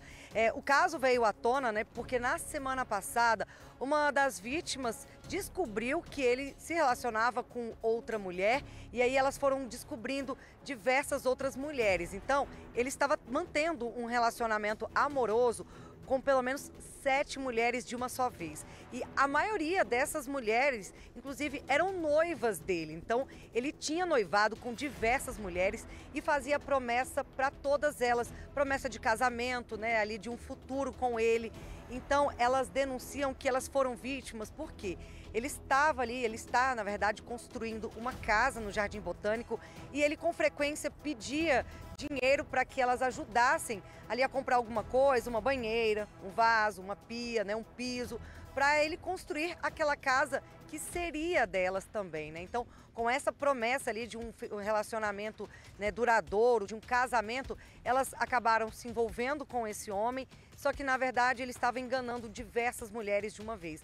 E aí, essa mulher que eu conversei, ela tinha entrado no relacionamento com ele há pouco tempo, ela se relacionava com ele há mais ou menos 3 meses, né? Então, é pouco tempo. Então, até então, ela não conhecia nenhum lado violento dele, não sabia que ele tinha também esse outro lado. Ela disse que passou, sim, por uma situação com ele, só que já bem no finalzinho ali, perto dela descobrir que ele estava se relacionando com outras mulheres, que ele teria dito para ela, né, que se ela terminasse, ele atiraria nela, enterraria o corpo dela no quintal. Inclusive, uma outra mulher, né, que se relacionou com ele ali durante 5 anos, ela registrou uma ocorrência policial contra o bombeiro militar e na ocorrência fala exatamente isso, que ele fez ameaça dizendo que se ela terminasse o relacionamento, ele atiraria nela e também enterraria o corpo dela no quintal. Então, assim, são diversas mulheres, até agora, elas criaram um grupo, né, no WhatsApp, até agora elas já identificaram pelo menos 24 mulheres que teriam sido aí enganadas por esse bombeiro militar. Vamos ouvir então um trecho, né, da conversa que eu tive mais cedo com uma dessas vítimas. Que ele terminava com ela, voltava e aí apareciam mais mulheres, mais mulheres, mais mulheres, mais mulheres. E eu falava, gente, como é que você aguentou tudo isso? Porque ele é manipulador, ele manipula, ele manda em você, sem você perceber, ele é assim, sabe? E eu falei, cara, eu não vou deixar isso barato. Primeiro que tem um dinheiro com ele que ele não me devolveu, se ele precisa me devolver, eu vou fazer ocorrência. E eu fui na delegacia, eu fui a primeira na delegacia a fazer ocorrência contra ele. E aí conseguiram falar com as meninas foram indo fazer ocorrência contra ele sobre tudo isso que tá acontecendo. Porque ele ameaçou de morte, ameaçou a outra menina.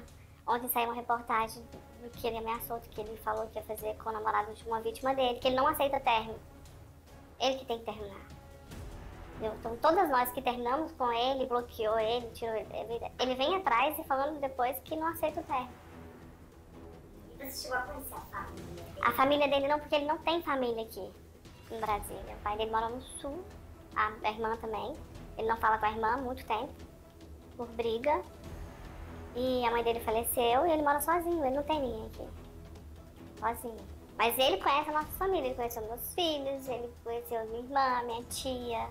Tava preparando para conhecer meus pais. Ele faz tudo para ficar tudo perfeito. Você sabia que ele tem uma filha? Não, eu só sabia de um filho, só do Gabriel, que é o único filho que ele fala. É só dele.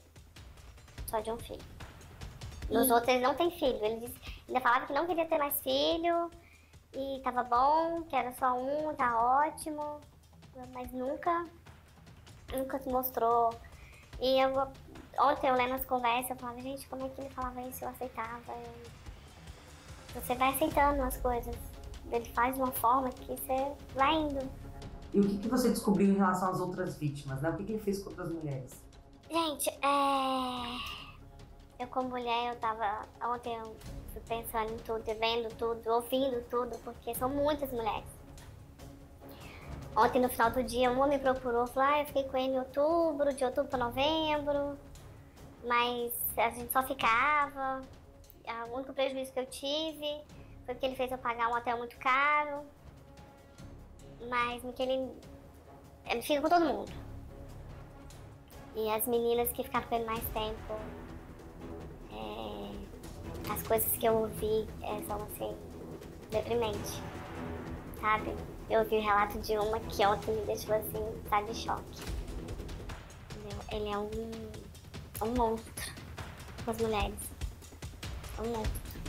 Cada dia mais elas vão descobrindo outras coisas que esse bombeiro militar teria feito. Essa vítima também relatou para mim que há alguns anos atrás uma mulher teria feito uma denúncia no corpo de bombeiros dizendo que ele teria feito ameaças e na época ele até teria perdido o porte de armas da corporação, só que logo depois voltou com esse porte de armas. O bombeiro, né, o Corpo de Bombeiros, inclusive, encaminhou uma nota para a gente dizendo que o Rafael tem uma conduta ilibada ali na corporação e que vai investigar esse caso, né? Que a Corregedoria vai investigar, sim, esse caso. Bom, nós temos, inclusive, um áudio do Rafael que encaminhou para uma dessas vítimas, uma mulher que ele teve um relacionamento duradouro, inclusive ele tem uma filha com essa mulher.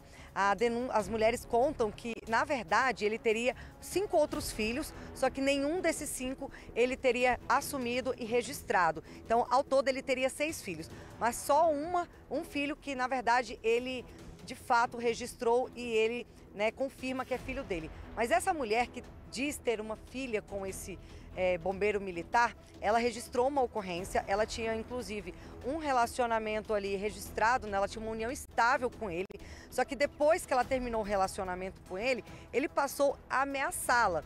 Ela narra na ocorrência policial que ele falou também para ela, uma ocasião, de que mataria ela também. E em um áudio enviado por ele, porque grande parte das ameaças eram feitas ali presencialmente, justamente para não ter provas contra ele. Mas em um áudio, ele faz ameaças ao atual namorado dessa mulher. Vamos ouvir o que ele disse. Ontem eu bati o carro e eu não fui te encontrar porque eu bati a do carro. E hoje eu fui falando que tô indo te encontrar e eu vou te esperar na tua casa. E nós vamos ter essa conversa. E tu vai fazer uma chamada de vídeo para esse cara ao vivo comigo. E aí nós vamos ver quem é que, com que lado que tu vai escolher. Eu vou esperar tu chegar na tua casa. Aguarde. Vou te aguardar hoje até tarde. Pode esperar. A hora que tu chegar eu vou estar na tua casa, na porta. E não adianta tu botar a câmera, que eu vou botar o carro do outro lado da rua para tu não pegar na câmera. Então tu vai ter que esperar chegar lá. Eu te falei que por mim a gente nunca deixou de estar junto. Quem quis tempo foi tu. Não vem dizer que fui eu, não. Em nenhum momento eu aceitei o tempo. Então não teve término, tá? Tu tá me traindo com esse cara. E aí eu vou mandar mensagem pra ele. Ou melhor, já mandei uma, vou mandar essa postagem e vou conversar com ele aqui, tá bom? Eu também sei falar inglês com ele tranquilamente. Ele vai entender muito bem o meu inglês, tá bom? Eu não dei tempo algum. Tu decidiu te dar um tempo porque tu quis ficar de conversa com esse entendeu? Então, não vai rolar. Tu não vai ficar perto desse cara nunca. Ele tá fora agora e ele vai voltar e eu sei o dia que ele vai vir. E a gente vai estar junto. Dia 9 em diante, eu vou estar aí contigo e esse cara não vai se aproximar. Se ele aproximar, aí a coisa vai ficar feia pro lado dele. Se tu não quiser mandar mensagem para ele avisando, para ele não vir, não precisa. Eu mando mensagem para ele lá no Instagram dele, não tem problema. Tá bom? Eu mando mensagem lá e informo ele que a gente vai estar junto. E é isso. Se quiser, é assim.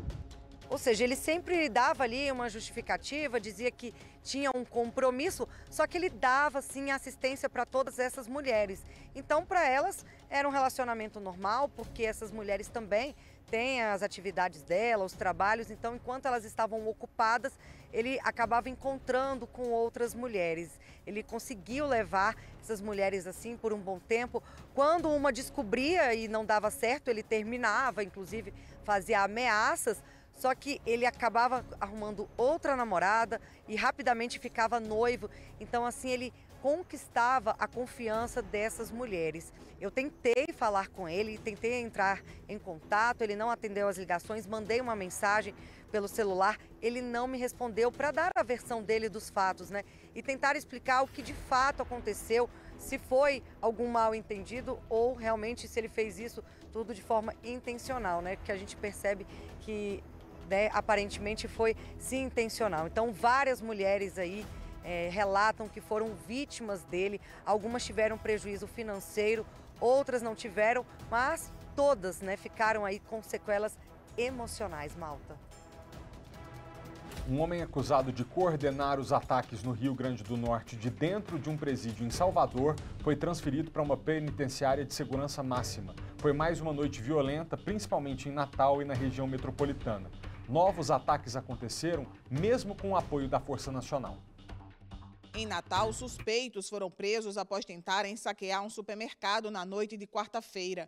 Perto dali, os criminosos atearam fogo em pneus que estavam armazenados em um galpão da Companhia de Limpeza Urbana. Pela manhã, ainda havia chamas no local. Também na capital, 6 homens armados atearam fogo em bombas de um posto de combustíveis. A circulação dos trens urbanos e ônibus foi suspensa após os ataques a um coletivo que foi incendiado. O maior centro comercial da capital fechou as portas após circularem boatos de arrastões. Em Macaíba, na região metropolitana, 2 unidades básicas de saúde foram atacadas em menos de meia hora. Uma mala foi deixada em um canteiro da cidade e levantou suspeita de que se tratava de um artefato explosivo. O Batalhão de Operações Especiais destruiu o material. Bandidos tentaram incendiar uma base da polícia na praia de Pirangi, em Parnamirim, no litoral sul do estado. Pelo interior, criminosos atearam fogo em um supermercado em São Gonçalo do Amarante. Em Caicó, tiros foram disparados contra o prédio da Câmara Municipal. Bandidos filmaram o ataque à delegacia da Polícia Civil de Macau. Na segunda maior cidade do estado, Mossoró, no oeste potiguar, uma base desativada da Polícia Militar foi parcialmente queimada. Veículos de prefeituras também foram incendiados em Florânia, Coronel Ezequiel e São Paulo do Potengi. Após os novos ataques, o secretário de Segurança Pública do estado confirmou que o governo federal vai enviar mais equipes da Força Nacional para reforçar a segurança no Rio Grande do Norte. E estados vizinhos, como Ceará e Paraíba, também prometeram enviar policiais. Nós acreditamos que com esses esforços vamos ter mais forças para enfrentar a criminalidade. Diante da onda de violência, o governo do Rio Grande do Norte instalou um gabinete de crise. É isso o que nós vamos fazer mais ainda, as ações no combate com todo o vigor à violência que infelizmente ainda se encontra instalada no Rio Grande do Norte. Nessa quinta-feira, a Secretaria de Administração Penitenciária intensificou o policiamento interno e externo nas unidades prisionais do estado. O número de casos de afasia progressiva primária, que é a doença que levou o ator de Hollywood Bruce Willis à demência, teve um salto de mais de 100% nos últimos 3 anos aqui no Brasil. Só no ano passado, o Sistema Único de Saúde, o SUS, registrou cerca de 13 casos por dia nos hospitais públicos. O sorriso é marca registrada de Dona Ana, de 82 anos. Há 6 anos, a professora aposentada foi diagnosticada com afasia progressiva primária, doença neurológica. Hoje, ela passa o dia fazendo atividades para recuperar a linguagem, a memória e a atenção. O que ela está fazendo? Dormindo. Está dormindo. A fonoaudióloga que cuida da Dona Ana explica que existem 2 tipos de afasia. A afasia por uma lesão neurológica adquirida, súbita, como o AVC, traumatismo craniano, e a afasia progressiva primária. A que progride é a afasia progressiva primária. Foi o caso da atriz Sharon Stone, que teve em 2001 afasia após um AVC. Outro famoso vítima do distúrbio é o ator Bruce Willis, que hoje trata de uma demência, que é a evolução da afasia primária. Segundo a família, o artista já não reconhece a mãe e tem comportamento violento. O cartunista Angeli também foi diagnosticado com a doença. Ele encerrou a carreira depois que a afasia avançou. A gente tem a região frontal do cérebro, que é a parte que a gente chama de área da inteligência, tomada de decisão, memória de curto prazo, criatividade, você tem o controle emocional e você tem a região temporal, mais relacionado à emoção, onde está, por exemplo, a amígdala, tão conhecida.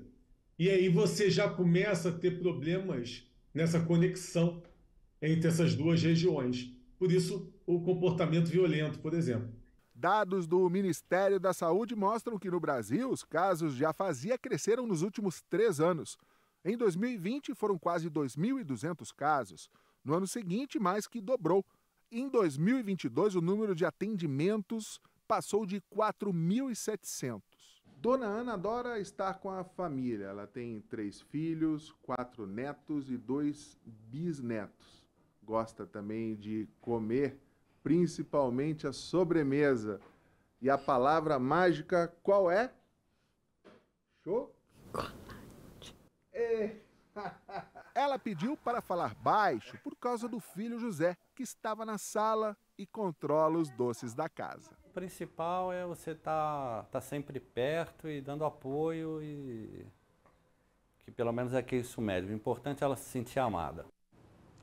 De volta aos nossos assuntos locais, Brasília está recebendo a maior competição de robótica educacional do país. O festival, promovido pelo SESI, vai até amanhã e reúne mais de 2.000 estudantes de todos os cantos do Brasil e aqui do DF, claro. Um mundo de estudantes apaixonados por tecnologia. E muitos não estão aqui pela primeira vez, não. Pedro Paulo é aluno do 2º ano do ensino médio no SESI de Taguatinga e participa do festival desde o 7º ano do ensino fundamental. Toda vez que eu olho para esses equipamentos, eu penso, poxa, isso tudo era um monte de peça de Lego juntada numa maleta. Então o trabalho que a gente faz, ele é muito bonito, a gente gosta muito de comemorar ele. A competição de robótica tem 4 modalidades, que variam de acordo com o desafio, o peso do robô e a idade dos competidores. Há desde robôs de porte pequeno, feitos a partir de peça de Lego, a robôs de porte industrial, que chegam a pesar 56 quilos e atingir 2 metros de altura.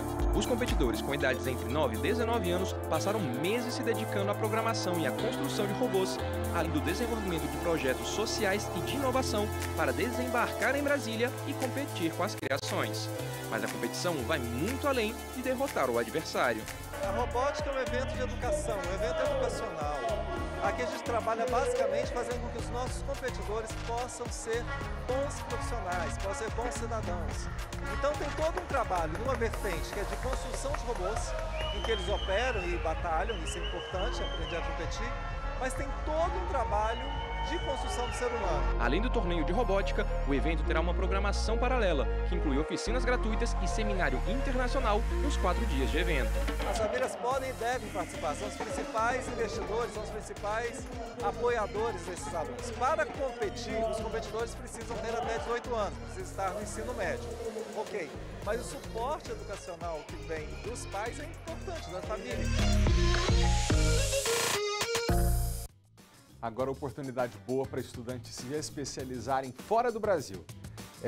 O Salão do Estudante vai apresentar mais de 60 instituições de ensino de diferentes países. É uma oportunidade que estudantes buscam no exterior, especialmente cursos de graduação e pós-graduação, além de opções de intercâmbio e aprendizado de idiomas. O evento vai acontecer das 3 da tarde às 6h30 da noite no Centro de Convenções Brasil 21, no setor hoteleiro sul. A entrada é gratuita. Apesar de uma leve queda no ano passado, o Brasil se mantém como o segundo consumidor mundial de café. A indústria aposta no aumento desse consumo em 2023, principalmente com a entrada em vigor, no início do ano, do selo de pureza, que atesta a qualidade do café. É raro encontrar um brasileiro que não tome pelo menos um cafezinho por dia. 6 e pouquinho da manhã, a gente já toma o nosso cafezinho, para começar o dia, senão não começa, né? E de xícara em xícara, esse hábito faz do Brasil o segundo maior consumidor de café do mundo. No ano passado foram 4,8 quilos do produto torrado e moído por habitante. Um total de 21,3 milhões de sacas. 4,7 milhões a menos que o primeiro colocado, os Estados Unidos. O café é tudo de bom. De xícara em xícara, quanto por dia? Meio que umas 15. Apesar do apetite do brasileiro pelo café, entre 2021 e 2022 houve uma leve queda de 1% no consumo, justificada pela alta de mais de 120% da matéria-prima. Parte desse custo foi repassado ao consumidor final, que viu o produto ficar em média 35% mais caro. Os aumentos sentidos pelo consumidor e a indústria são resultado de uma série de fatores econômicos e climáticos que nos últimos 3 anos elevaram o custo dos insumos e provocaram uma queda da produtividade aqui no campo. Neste sítio em Bragança Paulista, interior de São Paulo, José Oscar tem 12 mil pés de café. Há 30 anos no ramo, ele diz nunca ter vivido um período tão difícil. A pandemia afetou tudo, compras, consumo. Guerra aumentou insumos brutalmente, falta de chuva, excesso de calor, excesso de frio. E eu colho hoje 1/3 do que colhia e quando colho 1/3 eu estou dando graças a Deus. E para se recuperarem desse momento, produtores e a ABIC, a Associação Brasileira da Indústria de Café, afirmam investir na qualidade do produto para conquistar mais consumidores. O sentimento da indústria é que, com a melhora da qualidade, nós tenhamos um consumidor cada vez mais consumindo cafés e aumentando esse consumo per capita no Brasil. Para oferecer um produto de maior excelência, o José Oscar, além de plantar, passou a selecionar, torrar e embalar o próprio café. Assim, conseguiu agregar valor e ganhar novos consumidores. O brasileiro voltou, ele está voltando a tomar tanto café quanto tomava, mas já está havendo uma busca de cafés bons. Fazer da planta à xícara o melhor produto. Deixa eu trazer aqui para você que está em casa, para terminar a edição de hoje, uma foto muito especial que eu tirei com a Priscila, que é nossa telespectadora. A foto está muito legal, mas mais legal que a foto, ela postou lá no Instagram, está aqui inclusive, @FelipeMaltaTV. É a mensagem, está pequenininha aí, mas ela diz o seguinte: ah, mãe, como eu queria que você estivesse aqui hoje. Olha quem eu conheci, o Felipe Malta TV, Felipe Malta TV é o Instagram, né? Aquele que você admirava tanto, tinha o sonho de conhecer, olha onde Deus me colocou. Quando eu o vi, lembrei de você e as lágrimas escorreram no rosto, queria muito que o abraço que ele me deu fosse em você, queria ter te proporcionado isso, mas você deve estar muito orgulhosa de mim. Priscila, que as lembranças da sua mãe sejam eternas na sua vida, obrigado pelo carinho. A gente resgata essa foto de um evento do SBT, onde a Priscila me encontrou, postou no Instagram e disse que a mãe assistia a gente sempre, que quando ela me viu, eu nem entendi porque ela tinha ficado emocionada, mas era a lembrança da mãe. Ela está aí dentro de você, no seu coração, tá? E que o nosso jornal sirva de lembrança dela, que está num lugar te assistindo e te abençoando. Obrigado a você pela companhia e pela audiência. Agora é hora do esporte. A gente volta a se ver amanhã, sábado, 12:30, tá? Tchau!